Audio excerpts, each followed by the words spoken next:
فرمایا کہ جب بدکار بدکاری کرتا ہے تو اس سے ایمان نکل جاتا ہے۔ اب شیطان کیا چاہتا ہے؟ ہمیں سو میں مبتلا کر دے، ہمیں بدکاری میں مبتلا کر دے۔ اور بدکاری کے جتنے راستے ہیں، فحشا کے جتنے راستے ہیں، شیطان نے ان کو آراستہ کر دیا ہے، رقص کو فن قرار دے دیا گیا ہے، اور آج عریانی پر مشتمل مخلوط اجتماعات کو فیسٹیول کا نام دے دیا گیا ہے، اور کیا کیا رنگ اور کیا کیا ڈھنگ دیے گئے ہیں۔ وہ راستے جو بدکاری پر منتج ہوتے ہیں وہ راستے کشادہ کر دیے گئے ہیں۔ اور اس سے بڑی بدبختی کیا ہوگی کہ جو بدکار لوگ بدکاری کو، برائی کو، فحشا کو پھیلاتے ہیں، حکومتوں کی طرف سے ان کو ایوارڈ دیے جاتے ہیں اور ان کو بلا کر کے اعزازات دیے جاتے ہیں، اتنے پیسے دیے جاتے ہیں کہ آپ سوچ سکتے ہیں کیا ان کے اندر خوبی ہے کہ وہ برائی کو پھیلاتے ہیں، وہ فحشا کو پھیلاتے ہیں۔ یہ معاشرے کا بدترین طبقہ ہے جن کی وجہ سے بدی پھیلتی ہے، نوجوانوں کے اخلاق بگڑتے ہیں، ان کا کردار مسخ ہوتا ہے۔ جو شخص بدکاری میں پڑ گیا اس کے دل کا چہرہ مسخ ہو کے رہ گیا،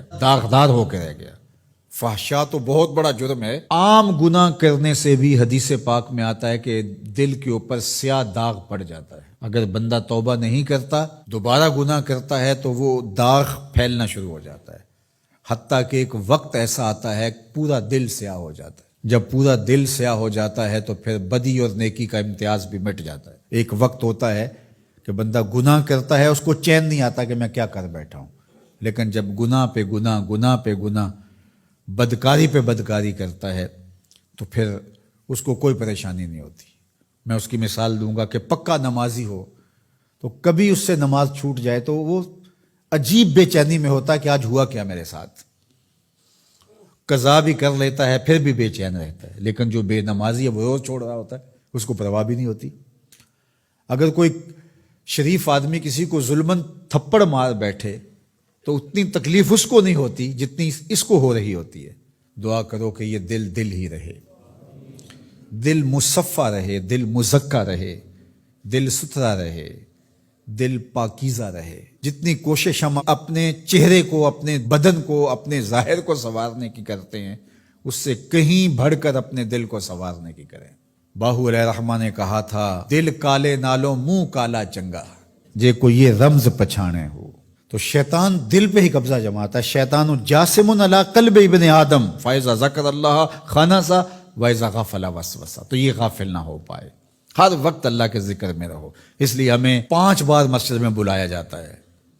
نمازیں ہیں تو ہم صبح ساری پڑھ لیں، ایسا نہیں ہے، ہمیں مختلف اوقات میں بلایا گیا ہے۔ صبح اٹھتے ہی سجدہ ریز ہو جائیں، پھر کام پہ جائیں، کام میں انہماک ہونے لگے تو پھر بلا لیا گیا، آؤ جو ظہر کے وقت، پھر گئے تھوڑا وقت گزرا تو پھر انہماک ہونا لگا، کھونے لگے تو کہا پھر آجو عصر کے وقت، پھر چھٹی ہوئی گھر جانے لگے، کہا پہلے نماز پڑھ لو، پھر کھانا کھایا، بچوں میں بیٹھے کھیل کود میں لگے، دل غافل ہونے لگا، کہا آجو پھر عشاء کے وقت آجو۔ اور نماز سے پہلے بھی ذکر، نماز کے بعد بھی ذکر، سونے سے پہلے ذکر، سونے کے بعد ذکر، اٹھتے ہوئے ذکر، کھاتے ہوئے ذکر، کھانے کے بعد دعا، آئینہ دیکھتے ہوئے دعا، لباس بدلتے ہوئے دعا، سیڑھیاں چڑھتے ہوئے، سیڑھیاں اترتے ہوئے، کسی چیز کو دیکھتے ہوئے، کسی مومن کو ملتے ہوئے۔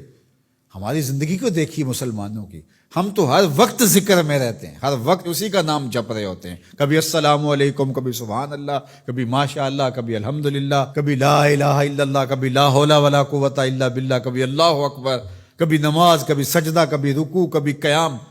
کیسی زندگی ہے مومن کی۔ اور 8 دن کے بعد تفصیلی روشنی کے لیے ہم مسجدوں کے اندر حاضر ہوتے ہیں، اس میں خطبہ سنتے ہیں، اس میں گفتگو سنتے ہیں، بیٹھتے ہیں، ذکر فکر کرتے ہیں، اور پھر ماہ سیام آ جاتا ہے تو پوری ٹیوننگ ہو جاتی ہے پورے جسم کی۔ اور پھر کہا چلو ہر سال نہیں تو زندگی میں ایک بار حج پہ بھی چلے جاؤ، اور تم ایسے پلٹ کے آؤ گے جیسے ماں کے بطن سے ابھی پیدا ہوئے ہو، سارے گناہ مٹ جائیں گے، تم ستھرے ہو کے وہاں سے آؤ گے۔ تو مومن پاکیزہ دل ہوتا ہے، فحشا سے، سو سے، برائیوں سے۔ آج نہ ہماری نگاہیں پاک، نہ کان پاک، نہ خیال پاک، نہ سوچے پاک، سب کچھ آوارگی میں آ گئی۔